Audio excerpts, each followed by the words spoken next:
Hey, everybody, this is Don McDangelo of WrestleZone.com, and I'm happy to have with me here today Stroke Daddy himself, Ricky Starks, the newest free agent in wrestling. You How you got doing, that brother? right. How are you, man? I'm doing good. You know, Pittsburgh we're going through the weird weather like we mentioned, and it's kind of we're finally getting into that summer humidity going on, but Uh, it's pretty different in Austin, huh? yeah. Well, I think once we get to Austin's gonna hit triple digits for sure, and there ain't no way a virus can survive in the heat. If I can barely survive in this heat, I know for sure no damn virus can survive in this. So, uh, it's 89 a day, so tomorrow it could be 130. Who knows? Yeah, But I was in I mentioned I think in our last interview I was in Austin for like a week, like maybe like 4 days or something. First time mhm. I was up there. You're not lying about the heat down there. It's killer. It's very hard to get used to, especially when you don't expect it. Yeah, yeah. Holy smoke! How long you been in Austin now again? 11 years. Wow. 11 years now, yeah. Yeah. No. Let's see. I moved here what, 2008. Whoa, So, okay, yeah. So yeah, I moved here 2008, which didn't damn, I thought it was 2009, but yeah, 2008 I moved here. time flies, dude. Time really flies. God, I don't even want to think about it, I know, like 2010 is when I moved to Philadelphia, and like I can't even fathom like that's been that long. And it's been 5 years since I've been out of Philly, so it's just Yeah, it just feels a lot longer. it does. It's just insane. So, but yeah, let's talk about just what's been going on. How do you assess your time in NWA, and what was your big takeaways from? I thought it was a great time. I thought it was a perfect time for me to not only gain the experience and the exposure, but as well as gain the knowledge from the people that I work with. The people that I work with were great to have around. And I couldn't have asked for a better opportunity because when I went into it, when I signed with NWA, I had this idea of, I have this plan that I have where I'm going to do this, I'm going to do that, and I'm going to give myself enough time to reach the goals that I wanted to. And I think I pretty much hit on everything that I wanted to do in NWA. But yeah, I can't say enough good things about having the opportunity to wrestle there and come to this position in my life where more people know about me now than before, and finally feel just a little bit of like, thank God somebody can recognize the hard work that I've put in. Yeah, what and like going into that, what was some learning experiences? Kind of being in that such a like NWA is such a unique environment for like a wrestling product, and just the presentation that it gave off. What uh, what did you take away from doing that, and like kind of incorporating it maybe in your like wrestling style, or whether it's persona, or is there anything that like you took away like as a learning experience in a lot of ways from that? I think when it comes to wrestling in front of a live crowd, especially that's filmed, um, I had experience with that with like Dojo Pro, but this was a little bit different just because this had to be exact every single day. And these people, they see you from, I don't know, from 5 p.m. all the way to 10 p.m. So it's kind of one thing. It's like if you saw Sting in concert, the singer, right? And then you saw him at 1 p.m. And then you came back to this festival and you saw him at 3 p.m. And then you came back and you saw him at 6 p.m. It's just like, obviously you have to do something a little bit different each time just to keep their attention going. So having that, and also just being able to wrestle in front of a camera, it confidence in anything you do in life, in my opinion, is the key to really being successful. And if you don't have the confidence in yourself that you can do it or that you're good at it, you're really going to struggle with it. And I think with NWA, building upon that confidence really helped me out in the long run of things. Because honestly, I could show up on NXT right now. Yeah, I can do I can show up on a TV show or whatever and go and just be fine. So it's just having that confidence, Yeah, basically. yeah. Well, and that's the thing too is did you run into was there a lot of aspects when you first started off in NWA where you're like you had a little bit of doubt like, oh, am I able to kind of handle this, or was it kind of like once you're in the moment, because you see that a lot of times. I would do want to talk about the last ride with you too, but you saw that with Taker almost in his documentary where he was so nervous kind of going into a lot of his matches. And then once the lights hit or once he did started his entrance, you could see he was on. Is it more like that, or did you have some doubts initially going with NWA? What you saw Taker go through is pretty much what I went through and continue to go through as far as like right before I go out. Especially the hardest part was during hard times where I had 3 matches. So I'm constantly feeling that for each match where I can't explain that feeling of just, it's such an anxiousness to it where you just, when you're in that type of mindset right before you go out, your mind really does mess with you. It's like, can you do this? Can you not do this? Blah, blah, blah. And then you go out and then it all washes away. It's just how the body responds. I don't think I ever had doubt going into NWA. Mm-hmm. I didn't have doubt right before my first match there. And I didn't have doubt right before I went out for my first match on the pay-per-view. I think it's because you have to think of it this way. If you work so hard to get somewhere, right, and you get there, and then you still have doubt, it's like you wasted all that time before to remove the doubt in the first place. I don't have time to think about, oh, am I going to mess up tonight? Because I haven't done it. Yeah. You get what I'm saying? Like, yeah. I can't predict that I'm going to mess up because I haven't done it. So why would I be scared of messing up if I haven't even had the match yet? It hasn't even happened. Yeah. Right. So I have no reason to be worried about it. The only thing I have to worry about is like, okay, let's get through it. Let's get through it safely and in a training way and be done with it. But I mean, I think that's normal for almost any performer to look like and feel like how Taker does before each one, because the mind will play tricks on you right before you got there. The worst thing you want to happen is have that type of thinking while you're out there, while you're walking down the ramp. And I doubt it. I doubt that he ever thought of that. And I've never felt like that either.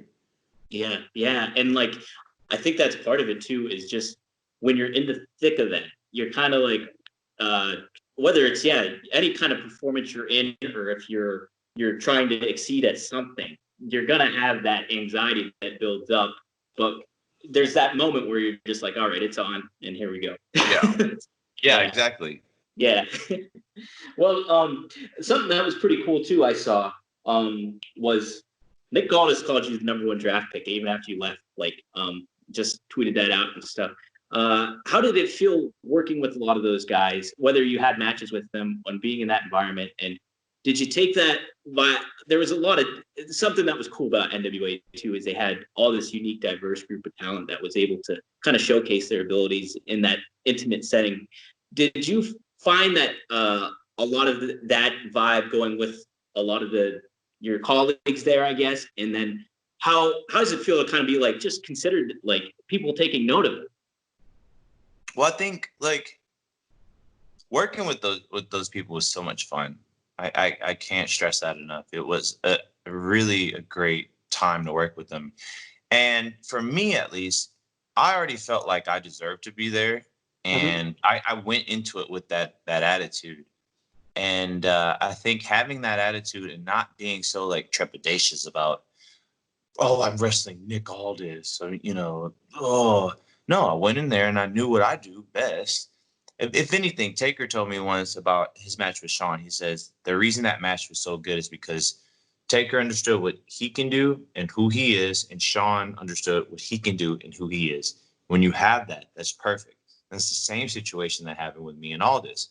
So, having that with those people there who haven't had the experience from other companies could only benefit me in ways that I couldn't even see at the time.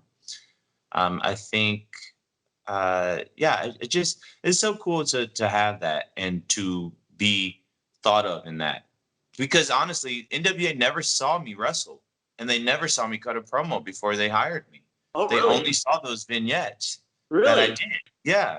So it was more of a thing where, oh, he's good. And then I do the second episode and after Trevor Murdoch, and I cut that promo, and they go, oh, wow. Okay. We didn't expect that. So like I was telling other people, when that happens, I enjoy that. I enjoy not being thought of as like anything special, because it gives me the opportunity to change that mindset. And ultimately, it has to force their hand to put me in the category of people such as when you talk about the promo people at NWA, you have to include me. Why Yeah. wouldn't you include me? I've proven it. Unknown has proven how good he is. So you have to include me when you speak of the likes of Aldis, Eli, and Kingston. You just have to. If not, it's a discredit to myself. And furthermore, if you don't even say that I'm good, you have no standing as far as opinions go moving forward in my head. And that's the mindset that you should adopt. You get what I'm saying? Yeah, I totally get what you're saying. No, that totally makes sense. And it's to know that you're able to, like even just starting from the bottom, I think is like a really sound way to think about it, because, you don't have anything to lose necessarily. It's like you go into that mindset and then you just rely on your ability and who you are. Because I thought it was really cool when I last talked to you. I was like, oh, you're getting a lot of comparisons to like The Rock and vibes like that and stuff like that. But you're just your own guy. And it's just like to be able to just go from that aspect and rely on yourself. It's got to be gratifying. And then to see it come in, not only does that add to the confidence, but you're just like, dude, I can hang with these guys. And they didn't know what they're getting. And here it is. Yeah. The other day I thought about this is that I didn't get angry or anything like that, but it was so funny to me that people would make comparisons of me to The Rock, right? Mm-hmm. And what I thought and what I came to the realization was no one knew me from Smith before NWA.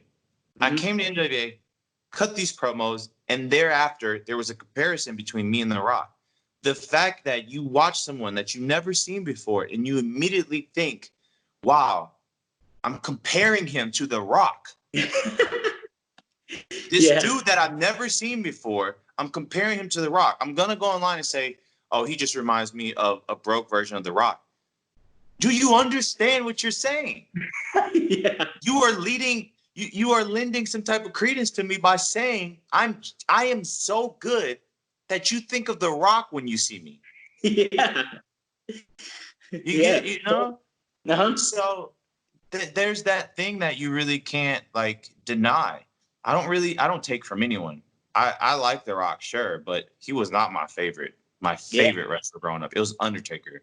Yeah. And everything that you see is just a product of where I grew up and how I am. And me looking at the scene and being like, no one's genuine. And then you present something that's genuine and you still get some type of moving on, but you get what I mean. I totally get what you mean. No, it makes sense. Like, and so many times when I talk to like wrestlers and stuff like that, I ask them like, where do you get your inspiration and what's it come from? And they're like, a lot of the times it's just me elevated, like what you hear from stars. It's just like it's just me on an elevated level, or it's what I take from my life experience. It's an improvement on a design. That's it. Mm-hmm. I don't have to copy somebody to try to make my way into life. Yeah, totally, man. Yeah. What else was it? Oh, yeah. What are you gonna miss the most about the NWA? Like, what aspect of that? I think just the locker room was really fun and being around that. That's probably the biggest thing that I'll miss from that place. Yeah. It was a neat environment and like just a unique vibe. But being like a free agent, talk about your promo video, because it's getting a lot of waves out there, and I really liked it just from a visual aspect, but then from like just the pacing of it too, the beats that were taken and like being interviewed, and then you're just kind of like in your own head in a lot of ways. Explain what your inspiration was for that kind of deal. So I actually filmed that promo, the majority of it back in like September. Oh, really? Yeah, or sorry, it was beginning of August, but I came up with it in July because just the timeline of it was I wasn't signed or anything at the time, so I had that. And just due to my videographer guy, he was so busy with like HGTV and Food Network that in my head I think it was the universe's way of it. It just does. It just was so funny that I finally got the video completed on the day that I had the Busted Open radio interview, which was the day that I was basically saying, oh yeah, I'm not there anymore. So it came full circle as far as that goes. So the video got released and people thought that was my announcement of being a free agent. And it wasn't. It was just a coincidence of things falling in the right place. So that video was more of me being frustrated at the time, and even still being frustrated that I do everything that is pretty much what they say they want, right? That they say they want the creativity. They want someone who can do this and who can do that, who can talk and blah, blah, blah. And I prove it. And I've proved it for the last 4 videos that I've put out. And yet I still get nothing. As Mark Henry said, he doesn't get how I fell through the cracks. 11 years later, I still don't get how I've fallen through the cracks either. But that doesn't mean that I'm like bitter about it and, I'm going to quit. The video is just an idea that I had that I thought of. I don't even remember how I thought of it, but it came to me and I had each thing that you see is exactly how I visualized it, down to what I was wearing, down to all of it. So I did that video and I really wanted to encapsulate the type of feelings I have, especially when people ask me like, oh, when is NXT going to pick you up? Or, when is such and such going to sign you? And it's a nice compliment to have, but you have to realize like I've sat back and watched all my friends get signed. I see all of these things happen and I sit there and I go, what else can I do? Like, Yeah. you get what I'm saying? It's like, what else can I do? I don't know. And yeah, I'm glad that video came off the way it did and people were able to pick up on it, because at first I didn't think people would, but they did. Oh, they totally did. Yeah, I know when it posted, because I knew you were doing the Busted Open radio. And then just like, I don't know how the time lined up, but I remember seeing the video too. And then we posted on WrestleZone. And it was like, holy shit, it's right there. So yeah, it blew up. That's the only video so far that has gotten that amount of attention from people, and it's been well received. But it's just, I don't think people realize this is literally just my portfolio that I'm showing you. Like, I can do it. I have the creativity. Yeah. Imagine if I had a backing of like AEW or WWE or like New Japan, someone that has these people. Imagine what I could do. Not even just for myself. Yeah, and the production values that each promotion has too. It's like, not only do you add to that, but like you add your insight and creativity with the people that they have in production with that. And it's like, that's a nice mix that you can really like explode on something, Yeah. Yeah. It's more of a like I was telling them on Busted Open. Yeah, you are a very athletically gifted performer, right? And I can't do that stuff. But let me ask you, are you producing your own vignettes and videos with some pretty good quality? Are you designing your own merchandise? Are you putting together the packaging for your shirts? Can you talk well in the public to the point where people want to come see you or people like you? Like, not everyone's doing that online. Sure, you post a few videos from your little iPhone, and that's cool, and you do that 6 times a day, but that's just it. That's really it. So I wanted to offer more than just signing a wrestler. Yeah. You're signing more than that. Yes. So well, just being a free agent and like going into the situation just like with the pandemic and like, kind of like a situation that's a little unknown and do you feel more confident about it because there's such an availability to the market in a lot of ways with the bigger promotion and, some independent stuff, but do you feel a little bit more easy about it, or is there a little uncomfortable going into it? honestly, man, these past few days and seeing what's been posted, videos and all that, I think I made the best decision I could have made. And I know that some people it's like this dude was he was offered guaranteed money per month, right? NWA, which people don't know, NWA offered to do a 50-50 cut with me on merchandise. I said no. I passed that up. And I noticed some people that's stupid, especially during a pandemic. But here's the thing. If you get comfortable, you don't move forward sometimes. And I think I wouldn't say I got comfortable because I was still trying to get more out of it, but it was too familiar for me. So I wanted to get out of it. I understand the aspect of this. I understand this dude. I wasn't fired. I wasn't furloughed. I wasn't any of that. I consciously made the effort not to. NWA wanted to. We just mutually couldn't agree on stuff. So, I get the aspect of it, but if I'm not taking a risk, then what am I really doing? I want to. It's exciting, yes, and it's scary, yes, but I have been by myself and had to work so hard just by myself in anything I've done that all I have is myself and my support of myself, and I have to constantly push myself, and that's how I've gotten to the place that I'm at. And if I don't believe in myself enough to make a decision like that, then I'm really wasting my time. I'm wasting your time. I'm wasting everybody's time. So I made the decision. I thought I slept on it, made the decision. I understand what's at risk here. And sure, I may have to struggle a bit, but the reward and the payoff is so much, it's worth that to me. And honestly, at the end of the day, when I wake up and when I go to sleep, there's one person I see in the mirror, and there's only one person I have to justify anything to, and that's myself. And I don't have to expect, Dick, Tom, or Jane to understand why I did what I did, or I have to explain something to this podcast over here with like 10 followers. I don't have to explain anything to anyone. So yeah, it was a very difficult decision, obviously, but looking at it now, I'm glad I did it. And I sit in that proud that I did that. And who knows? We don't know what happens next. Things can change at a whim.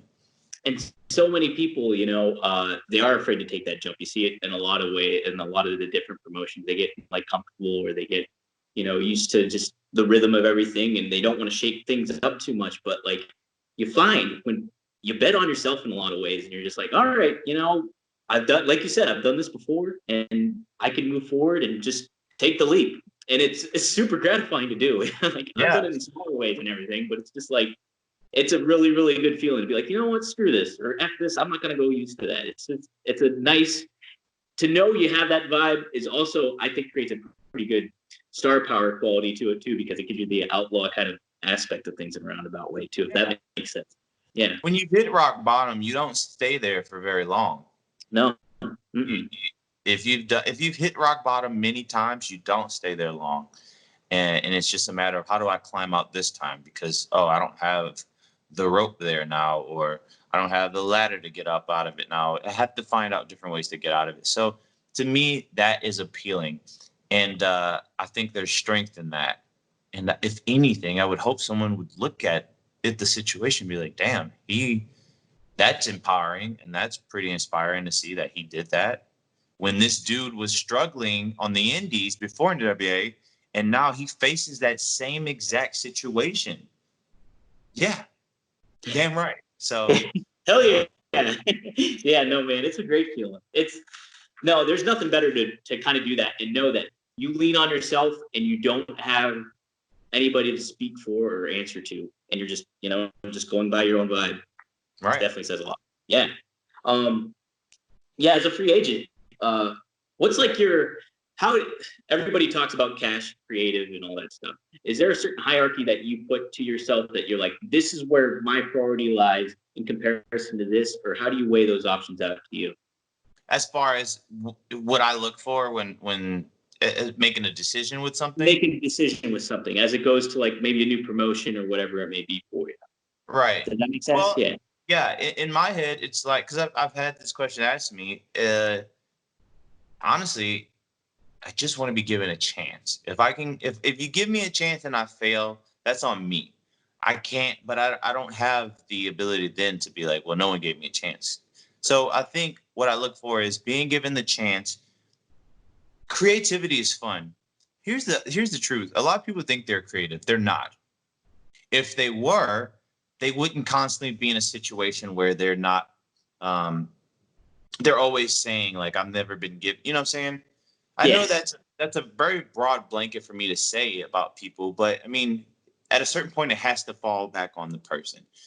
So the first thing I would look for is given a chance. Second, creativity, sure, but those would be the main two. I know that I'm not gonna get my way with things. I'm gonna have to compromise, and I'm gonna have to make do with what I have or what I'm given. That's immediate. But one thing that I won't wait, like you won't ever see me just be like, oh, okay. I need to be given a chance first and foremost. And to Mhm. me, that's the secret to anything that I do.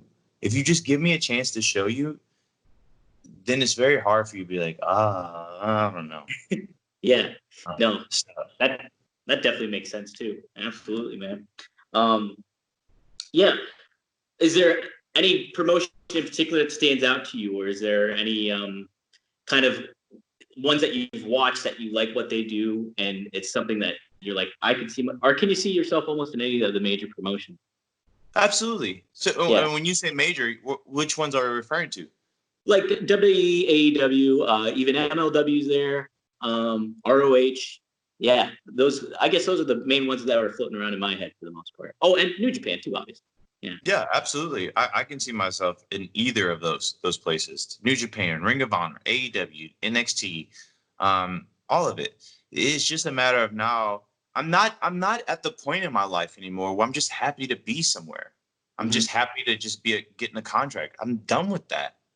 That's we're past that. If you offer me a lot of money and we both can make money for each other, then I'm going to take that. But I'm no longer going to take just scraps that are given to me because that is not that's everyone talks about self-worth. Sure. My self-worth is actually being an asset to somebody. That's my self-worth. A lot of people have self-worth just for themselves, but you got to have self-worth that can be an asset to people. This is still in a business of making money for both people.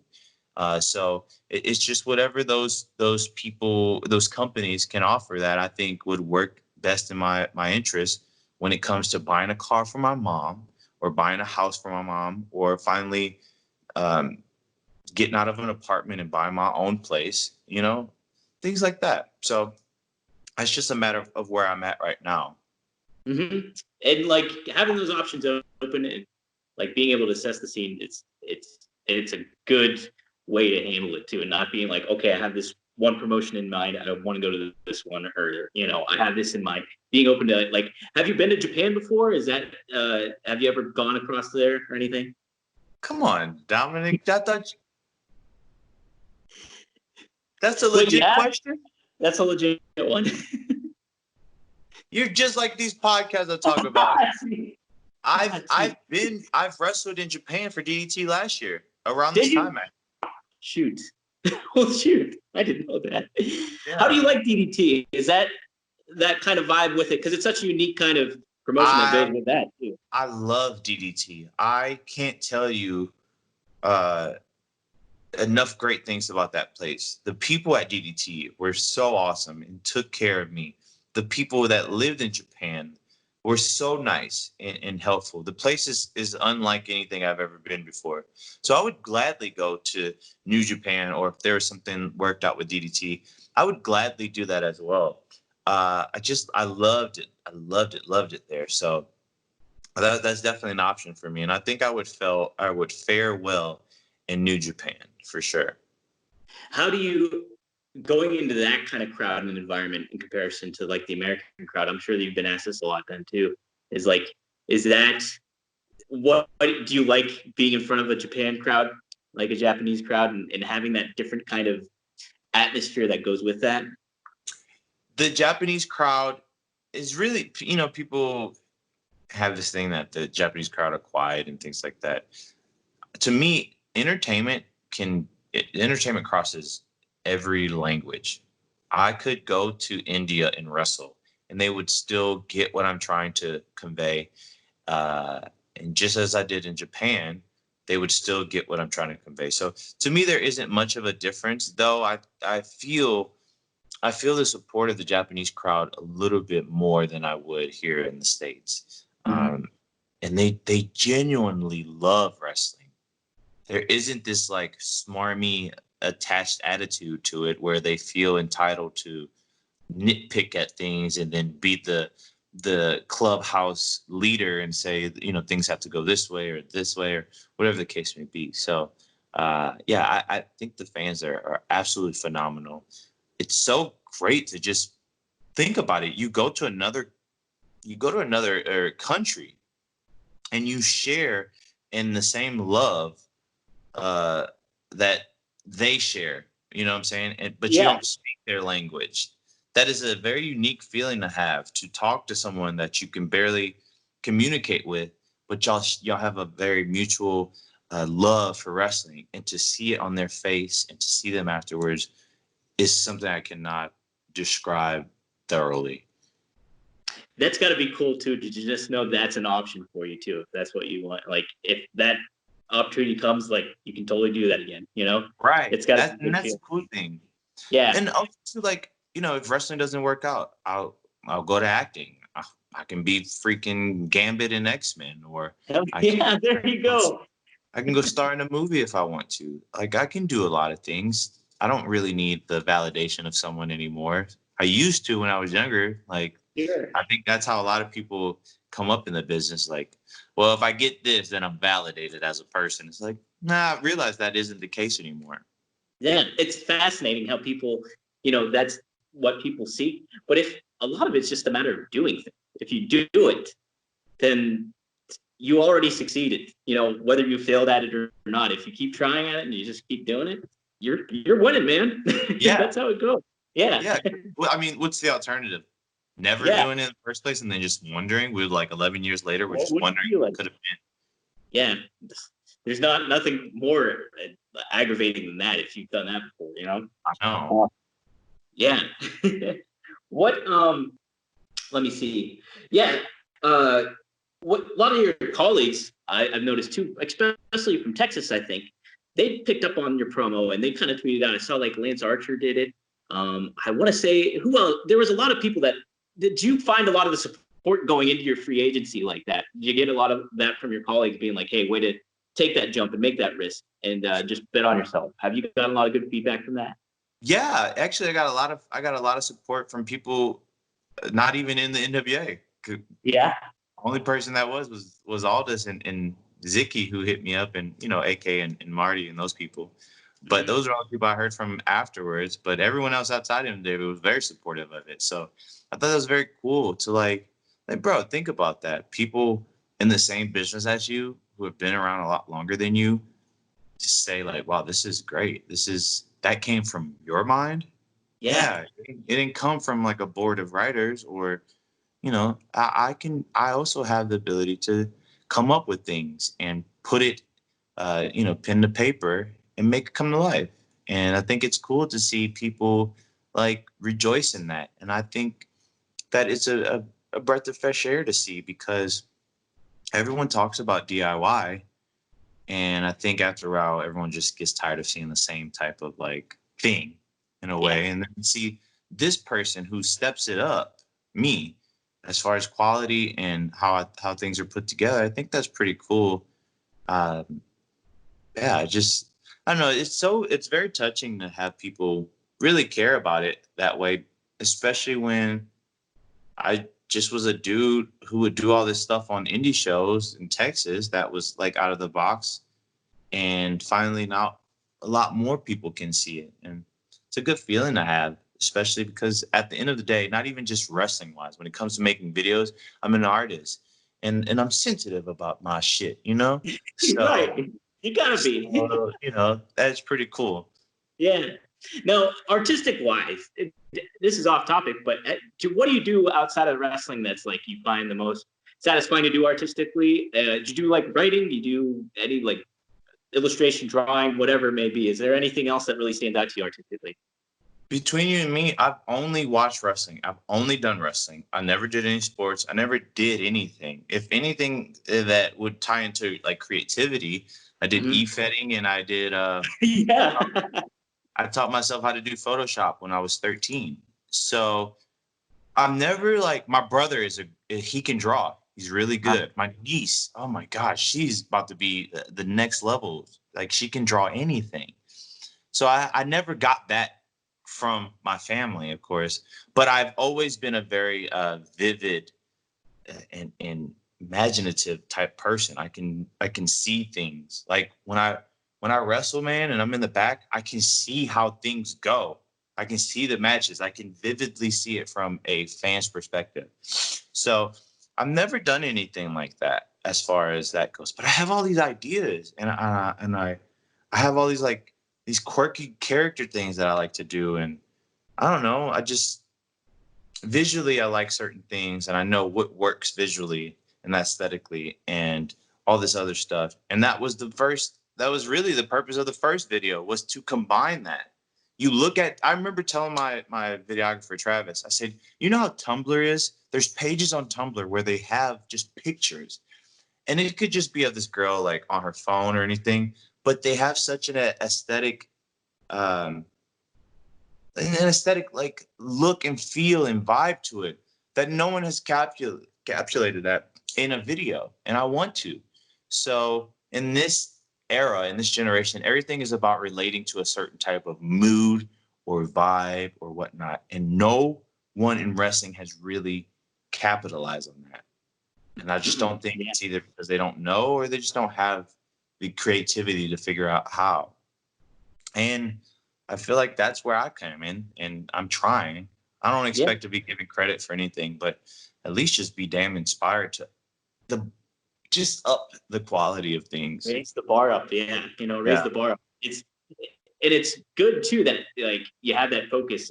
Like a lot of artistic people will be like, oh, I have this outlet, this creative outlet, but to channel it into one goal where it's wrestling and stuff like that, and to be able to do that, I mean, that speaks a lot too in a lot of ways. Like, Yeah. do you find that in a lot of life that you're able to do that in a lot of ways too? To channel Yeah, like kind of channel it and to focus in on like that particular goal, whether it's wrestling or something else that you're looking for. I honestly don't know, because like I have a book that I write my goals down in, Yeah. and the thing is you write down a goal, but no one ever tells you like, okay, you write down your goals and make an image board. But then it's really up to you to figure out how to do that. And I'm a very particular person, and like, yeah, no one can tell me exactly how to do something, but at least give me an idea of how I should go about it. So it's a lot of times I'm just figuring this stuff out on my own and trying to go about it and just going off a feel. I wish I was able to channel some of that stuff into wrestling, but it's hard to have an organic feeling on something that's kind of controlled majority of the time. Yeah. Except in this department where I love cinematography, and I love how things are shot. And I'll sit there and I'll watch a match and I'll be like, man, what if the camera caught it from this angle and had this person here? Like that's how I do my indie matches. Yeah. And sometimes it works and sometimes it doesn't.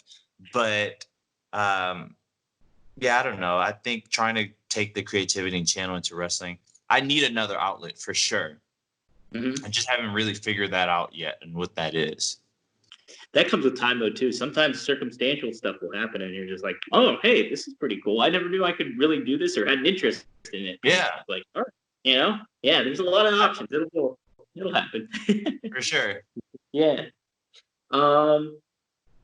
Yeah. Just what's been some sound advice that you've been given during free agency, or has it just been mostly like you've been there before, like you said, Yeah. and going into it, or is there somebody that really stands out that you're like, okay, I'm going to lean on this a little bit, whether it was like a colleague in the business or somebody else?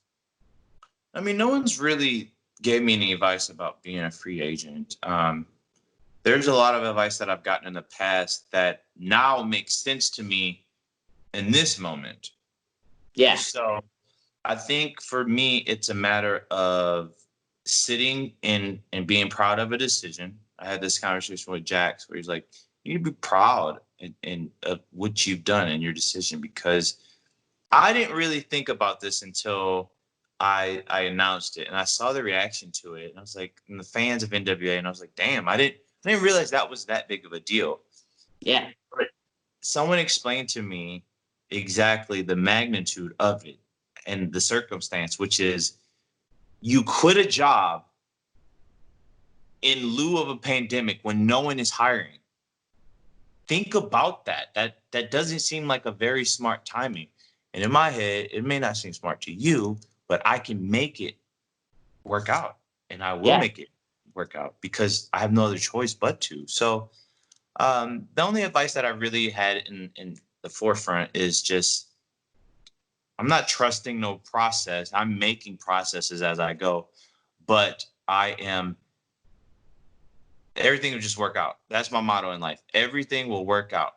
I can't explain to you how many times I have needed something, and like the other day, I have a record player here. I needed money for something, right? To pay insurance or whatever. I swear to God, I picked up this record player and there was $120 right there. What? And I don't even know why I stored it under there, but it's a constant thing of me in my life where that happens, where I'm constantly having things. It sucks right now, but then I turn around and it's like, oh, it worked out. So I think if any advice that was given to me, I would just switch it around and say, if any advice I can give to people, it's that it just will work out. It doesn't seem like it, but it will. You can't. Yeah. Like, I got tired of just stressing about stuff that I can't ultimately control. And there's a lot like people can't control that. They get so wrapped up in. You're just like, sometimes you just gotta let the universe take over and see where it goes. Yeah, conserve your energy, because when things come back around, you're gonna need that energy for whatever you're doing to keep propelling forward. Yeah, absolutely, man. So has any promotions or anybody reached out to you, whether like for business stuff, or is it just been more so like you're just still I mean, news just broke like this week, so it's like relatively soon, but I mean, I have some other people that reach out, but it's just a matter of trying to figure out where things go and talking. yeah, that's a big thing. It's just like working it out in that regard, you know? Yeah. And, sometimes I like to keep things close to the heart as well, as far as decisions and moves that I'm making. I'm not one to go online and tell you, oh, I got this coming up in the works. And it's like, dude, that's what you got to do though.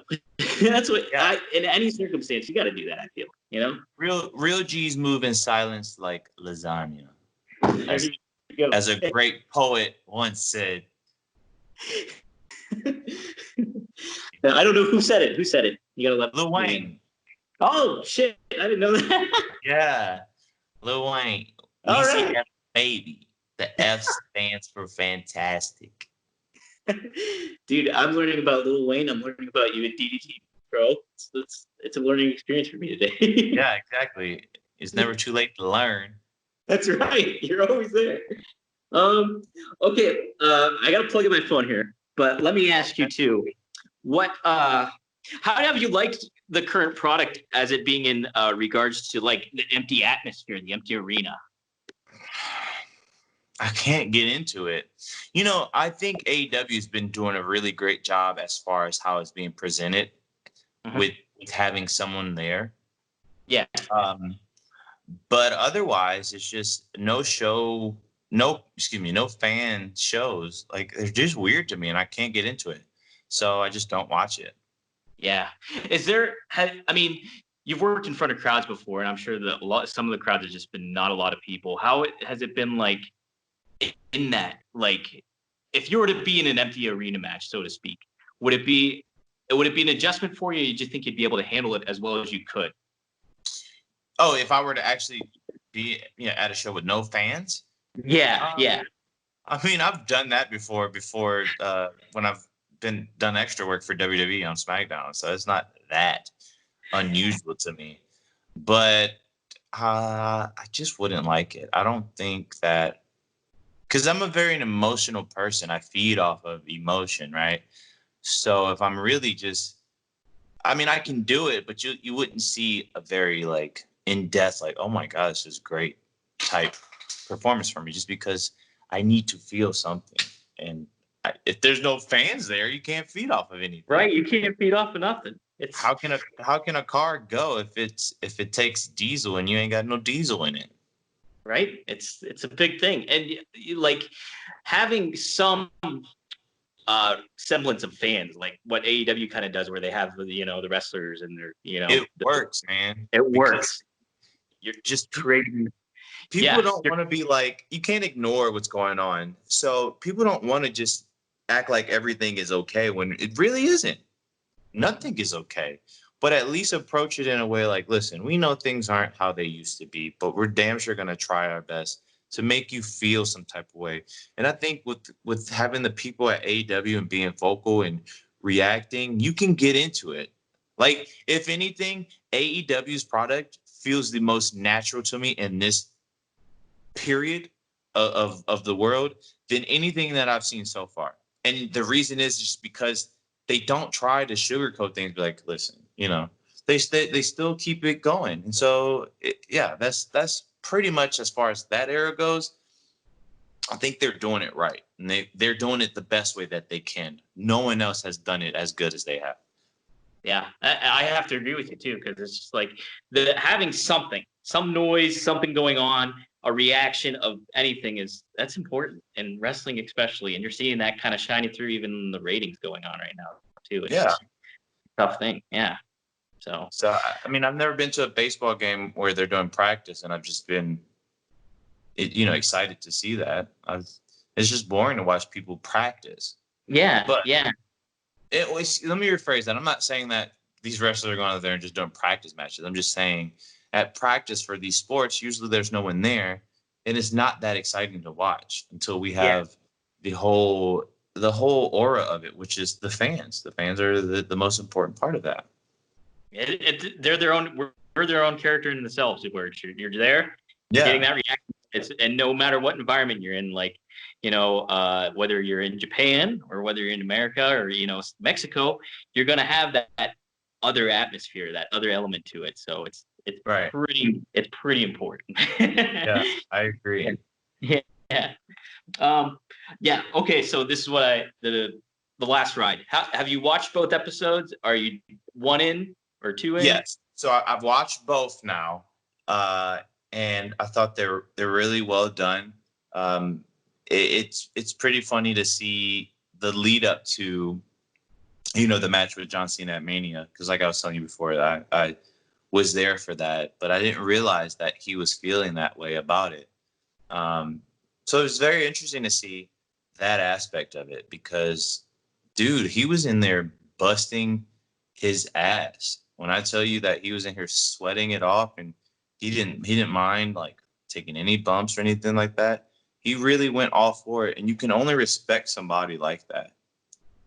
Yeah, and I was excited to watch, but I was also apprehensive because I'm like, do I want to see? I mean, I've seen the Undertaker out of character before and stuff like that, but I was like, do I want to see like that kind of just the curtain get pulled back on somebody that was so protective of it back then? But when I watched, it's like, this is really, really good. Like, and it just shows you all the effort that he puts into it to get to the point to where he was, and him adding the nerves and expressing that too in a lot of ways. It shows you what his whole process goes through. I thought it was very fascinating. I've only seen the first episode so far, so I need to watch. I'm getting into the second one tonight, but I thought it was really well. You'll definitely like it, and basically what you see on that is exactly what I experienced, as far as these two genuine people, just trying to make it. They're normal too, and I kind of feel for him. I definitely felt for him, because I was at that Mania that he had the match with Roman, and I had to go and do a show for Wrestle Circus, and watched backstage and was crying in front of a full locker room of people, because I thought he legit retired after the Roman thing. So it's a very hard thing to process at that time. And I'm still kind of like about watching it, just because I don't know. I'm such a creature of habit, and I don't like change necessarily. Yeah. And, to see someone be like, all right, well, I'm going to have to just let my real self be shown to the world. I don't know. It's just very odd. Like you just said, it's very interesting. It is. It's very interesting. What did you when you were with him down in New Orleans and stuff like that? Did you find was he mentioned I think it was on Bill Simmons. It was on Bill Simmons' podcast. He mentioned that he wanted to go longer and he thought he really could have gone longer with Cena in that match. Do you think he definitely could have? Like assessing him and how he was able to handle himself. Do you think he did? We would have been able to gone longer than what he wanted, what they had him go. I think it was like 5 minutes or something with that match. Absolutely. Even there, even being there at Mania and watching that live, I was even perplexed as to why the match was so short. Yeah. And you got to think, like, you bust your ass and you're training for 45 and you get 5. Yeah. It's so weird. And I can guarantee you this because I've seen it with my own eyes. The way he was moving in the practice ring, man, when he was up there and he did the old school and he did the big boot and he was boom, boom, you know what I'm saying? That was just a snippet of what he had left in the tank. Basically, like, that dude could have gone on for another 30 minutes if he wanted to and would have still been fine. I guarantee you he still would have been fine. He wouldn't have shown any type of age or anything like that. It's a consummate professional, and he busted his ass constantly. From the time I saw him at On It, when he was just coming off of, I think he got injections in his knees or something, and I seen this dude doing box jumps and shit. To when he was training in a ring and hitting the ropes, and me just knocking, like, he could have easily gone another thing. And I think that was, I don't know. I wish it would have gone longer because they could have pulled off some good stuff. Yeah, and that, just having Cena and him go against, and those guys are veterans and they know what they're doing. Having that chemistry with one another would have definitely made it a pretty exciting match. Especially for it being their second singles match they've had together. Why didn't they have longer time? Yeah, that's mind-boggling in a lot of ways. Yeah. Did you like the Boneyard match, or did you watch it? I did. I really enjoyed it. I did too.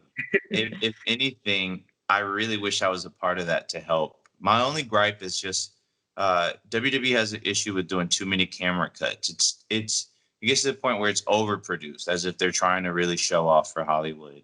And I don't think wrestling, in my opinion, wrestling will always need that type of grittiness to it. It doesn't have to be clean cut. It just has to be the grittiness. So if anything, you should look back on the Super Bowl halftime heat match with Rock and Mankind to really get a grasp on how you really could have merged the two worlds. Except for the ending of that match where the crane comes down and they're like, yeah, we could have done without that. Yeah. But I mean, just thinking about how that was filmed was perfect. I love that match. I thought it was great. I wish more crazy stuff happened in it. I know. And there was like so many neat different elements that they kind of set up, and I was like, oh, I want to, like with the Druids and stuff, I wanted to see a little bit more something happen with that, or different things to that regard. I'm like, oh, what's gonna happen with that? Or they mentioned, what was it? The Holy Trinity Taker mentioned. I was like, what's that gonna be about? And then there was, I didn't see anything really coming. You didn't get it? Was it? No, what was it? Damn, I thought you would have gotten it. Basically, the Holy Trinity was all three versions of Taker into one. What you saw when he rolled up on the bike and everything, that was American Badass Taker. Yeah. Then you had the Ministry Taker. You had all of these Takers rolled into one. That's what he meant by the Holy Trinity. What? Oh, snap! Yeah, the version of Taker that you saw was the culmination of all of those. Damn. No, that makes sense then. Yeah. Because I was like expecting like two other guys to show up, and I was like, I don't know who it's gonna be, but it would be pretty awesome. So, he figured out how to reinvent himself, and he did it in such a classic way that he just merged all of these together.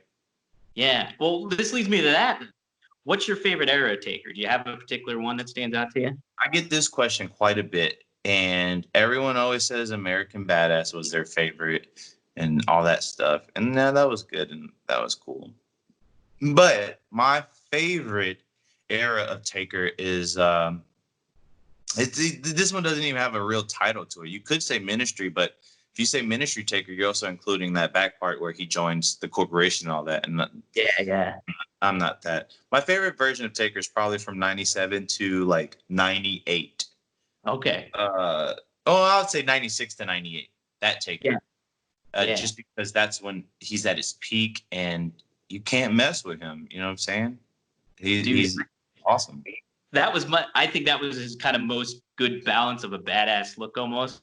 Like he had almost the vintage look in a way, but he updated it and it looked like, when I think of that Taker, I think of the SummerSlam 98 Taker where he's fighting Austin and like AC/DC, I would have held playing and all that shit.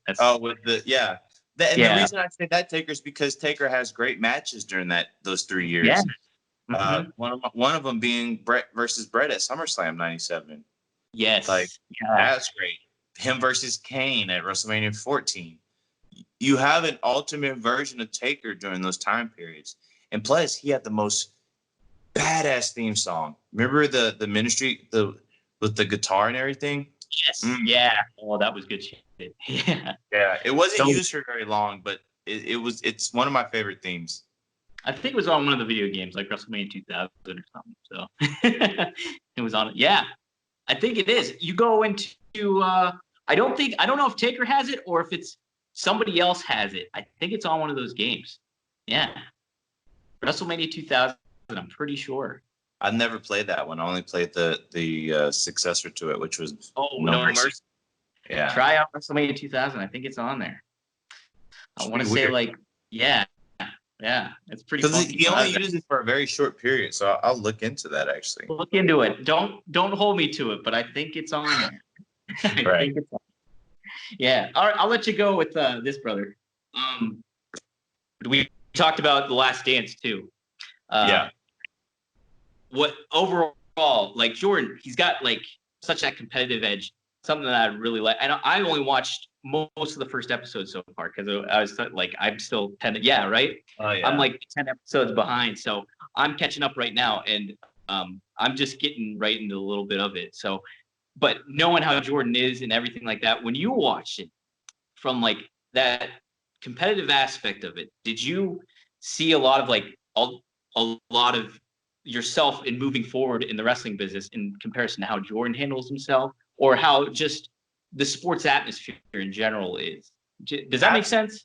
Yeah, absolutely. I had this conversation with someone else because I binge watched it. And you got to realize too that I was alive during that era, but I didn't understand the cultural impact that Jordan had on pop culture or even sports because I just didn't watch sports. So to watch it afterwards and be an adult, I was so blown away that the work ethic he has, and you hear it all the time, just work hard. I like to work hard. And it's one thing to hear it, but it's another thing to see how it's used as fuel. And so after I watched, I was inspired. I was like, dude, this dude had such a great work ethic that not only did he work hard, but he worked hard to the point where he made other people step up their game and match him. And I've always felt that as far as when with people, like that dude works hard, so I need to step it up, if not better than him. And I've always liked that. And I think that's what's carried me on as far as I have.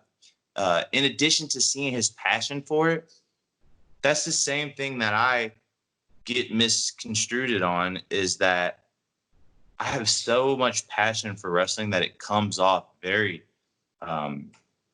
very abrupt to people, Mm-hmm. And it's just because I want it so bad. I haven't wanted something so bad in my entire life. And to put in the work with that and to have the passion, that's only the recipe for success. So just to watch that and then go into the ring and be like, I am going to be in this ring for 3 hours doing whatever comes to mind. I cannot be outmatched by the next person. I just can't. I won't allow it. So I've adopted that mentality. As far as that goes, and yeah, I just don't see myself being the type of person to be like, well, not today, my back is hurt or whatnot. That documentary really has inspired me in that regard, and I implore anybody who's watching this to go and look at that documentary and just see, because through Jordan came Kobe. When we talk about work ethic. And it's incredible to see those two have almost the same. And he recognized it. He recognized how hard of a worker Kobe was. Oh my God. gosh, you did, yeah. And then they formed a relationship that way. Just how like they have that same mentality. It's Right.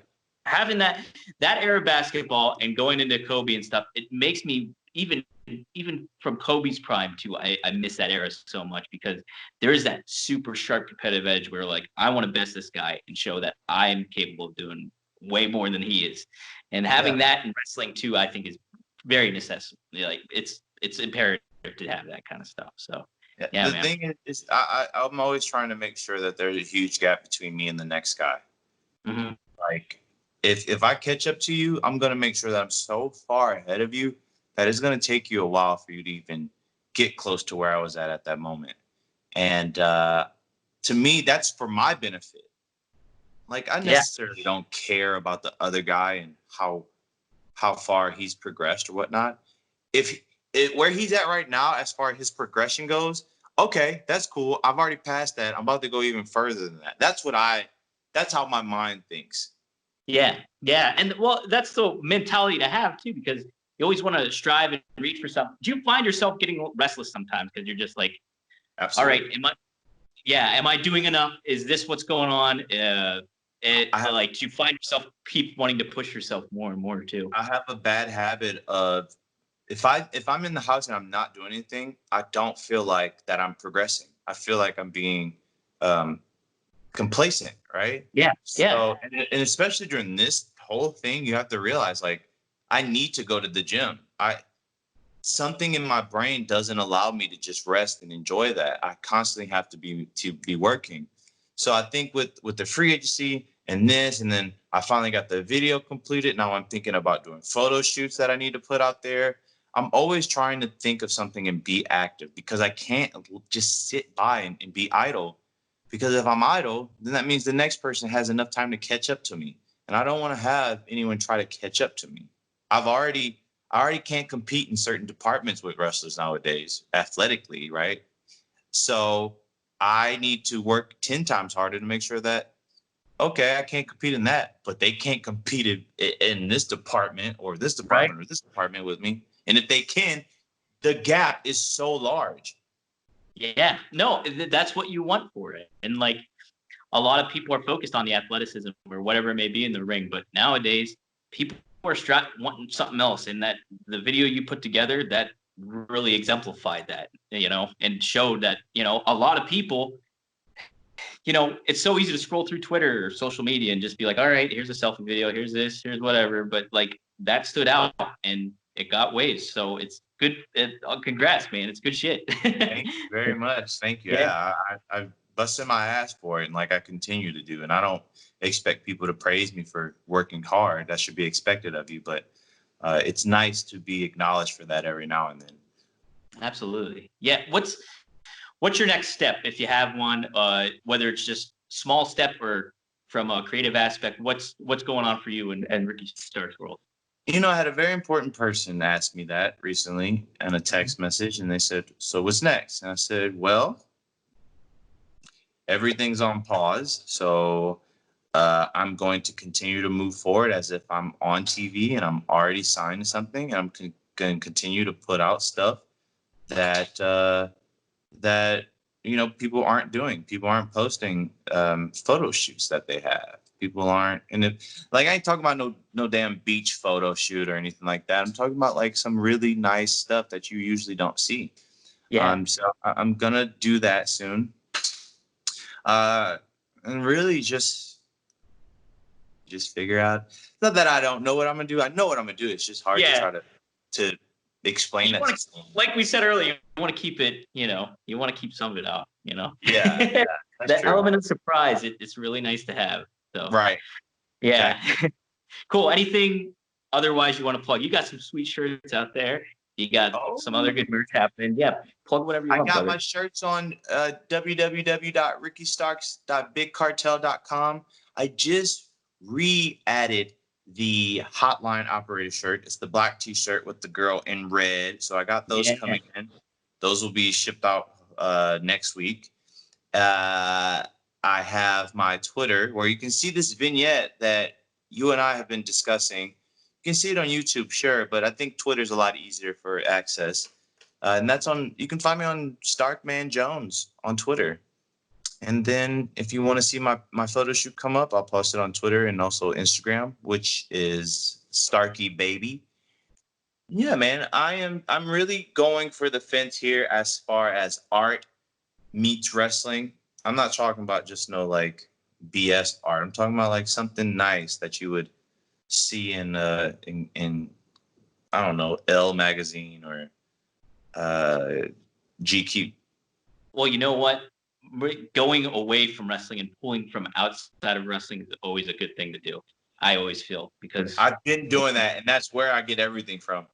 right, right, and that puts you ahead of the game, because so many people are so stuck in the world of wrestling that when you pick from outside, nobody's thinking of stuff outside of it, unless that's the big thing, Yeah, is going exactly. from outside the box. Exactly. So, yeah. So, yeah, I agree with you. All right. Well, cool, man. Thanks for having this convo. I'm Dominic D'Angelo. Go to WrestleZone.com for all your writing needs, and follow me on Twitter at Dominic D'Angelo. There you go. Thanks, Ricky. Yeah, man. Take All it easy. right. You too.